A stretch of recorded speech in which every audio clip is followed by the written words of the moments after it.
The educational tech startup Lambda School promised the world to its students, a high-quality education, not in 4 years, but in less than 1, all without taking out a single loan, and best of all, with 90% job placement rates within 6 months of graduation.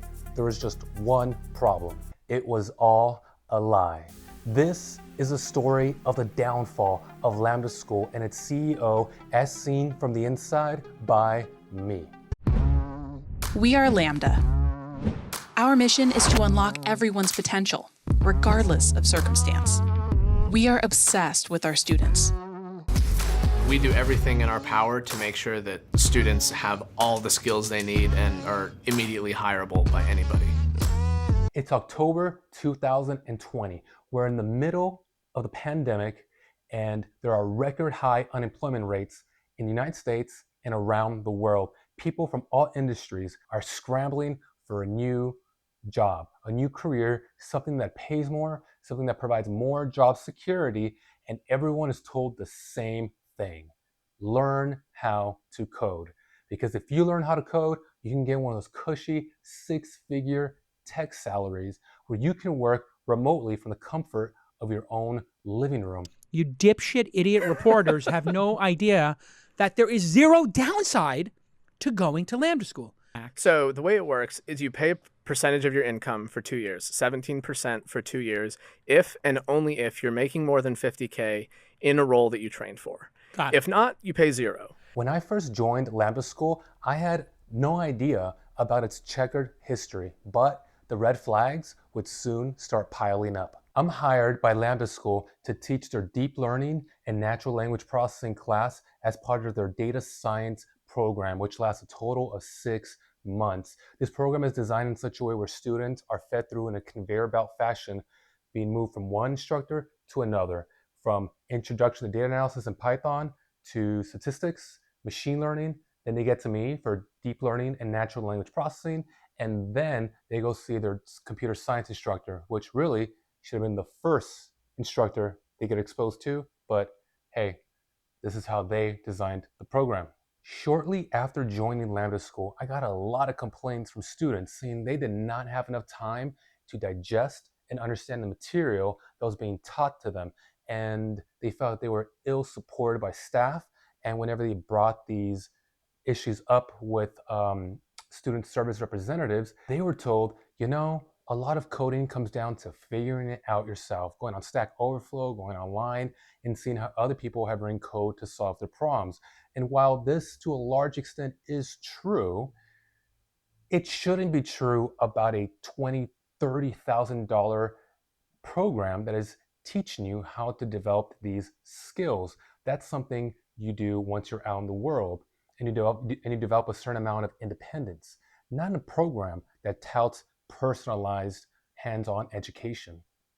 Very quickly, I began to realize that there's not a whole lot of students coming in between cohorts and cohorts. You're talking about 15 students a cohort, sometimes as little as 10 students a cohort, and there's about 10 full-time staff members supporting the data science program, each staff member making at least $100,000 a year, likely more, and that doesn't include their benefits. And so this is a very expensive program with not a whole lot of students coming in to eventually pay the bill. And my suspicion was confirmed when the data science instructor team had a meeting with one of the higher ups, might have been the director of education or vice president, I don't recall whom, but they brought a chart to us showing that, hey, the data science program is a sinkhole for money for Lambda School. We're just burning through money. The data science program isn't bringing in very many students, and the students who are graduating are actually not getting high-paying jobs, or they're not getting jobs in tech, period, which is the complete opposite story that I was sold upon joining the company, and now I'm being told the complete opposite story by higher up. This feels like a bait and switch, and I'm not even 2 months into my tenure as an instructor at Lambda School. And to make it worse, there was an insinuation here that somehow this was the problem of the instructors. This was the fault of the instructors. Why aren't more students graduating? Why aren't more students enrolling. I'm not part of the admissions team. I'm not part of the career counseling team. I didn't design this program. I've been in this program for less than 2 months, and I'm already implicated in its failure. As it turns out, the CEO, Austin Allred, he has been pathologically lying about the learning and job placement outcomes of Lambda School's students.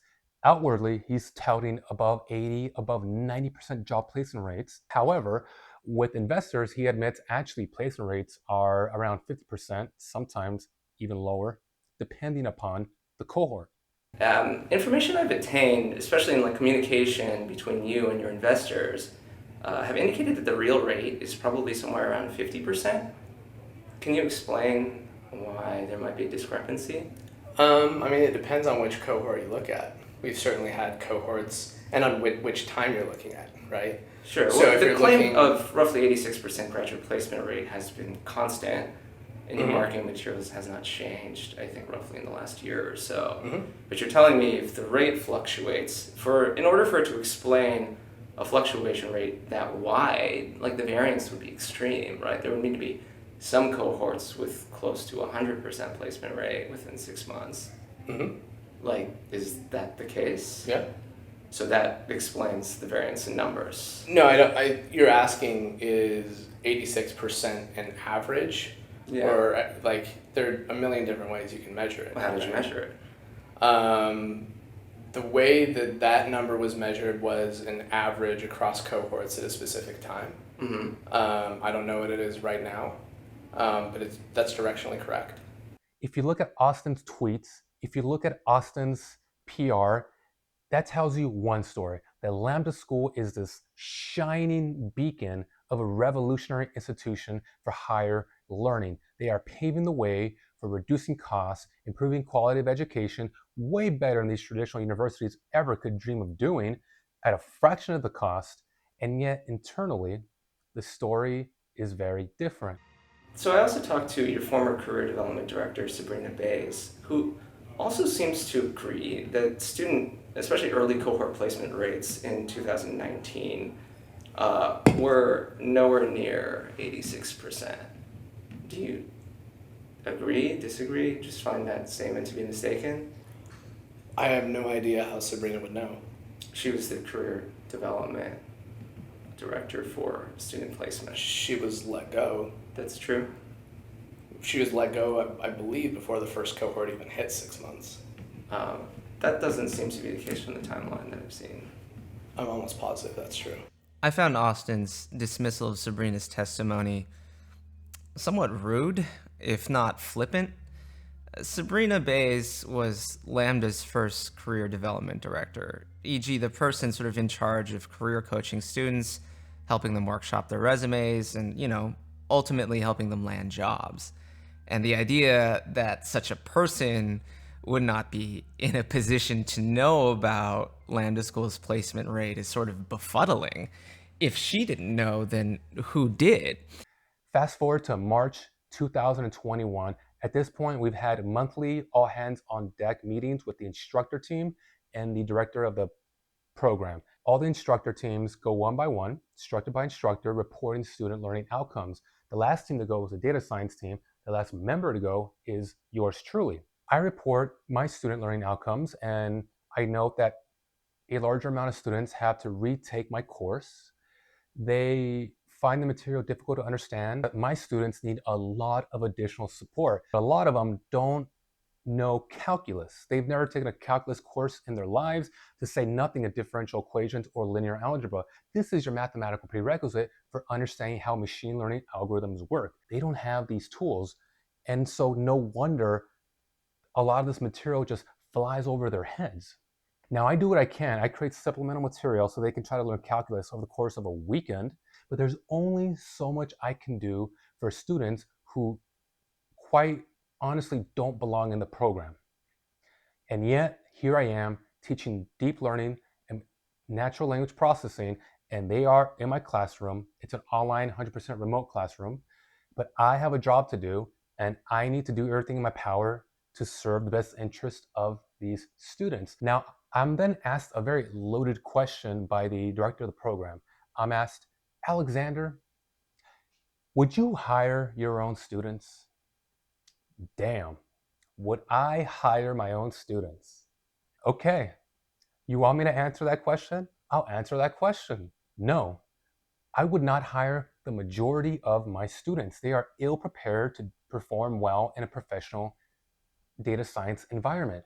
There's a handful of them who have backgrounds in STEM. They may even have a graduate degree in a STEM field. They're just adding some tools to their toolbox. They're gonna do fine. They're scientists already. I then go on to criticize the design of the program.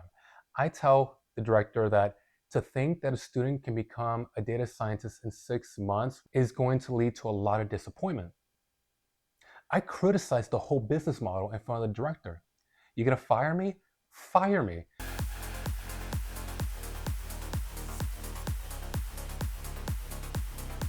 Fast forward to the next month, April 2021, and Lambda School announces mass layoffs. Maybe 30% of the staff, and everyone's gone on the data science team. Myself, my manager, all my colleagues, except for one member, Austin's brother.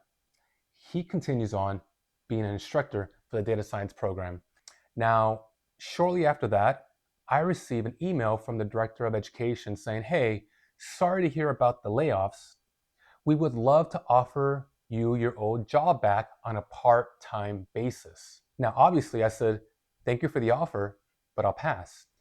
Not too long after that, I received another email that says, hey, we would love to offer you a project as an independent contractor. We would like for you to provide video recordings of all 16 lessons that you taught in your deep learning and natural language processing class. Thank you, but I'll pass once again. As the months and years went on, more and more students started communicating with one another and realizing that they were not alone. And so they came together and filed class action lawsuits. Lambda School was ordered to pay a fine, and Austin Allred personally was asked to pay a fine because he personally was identified as someone who lied to students.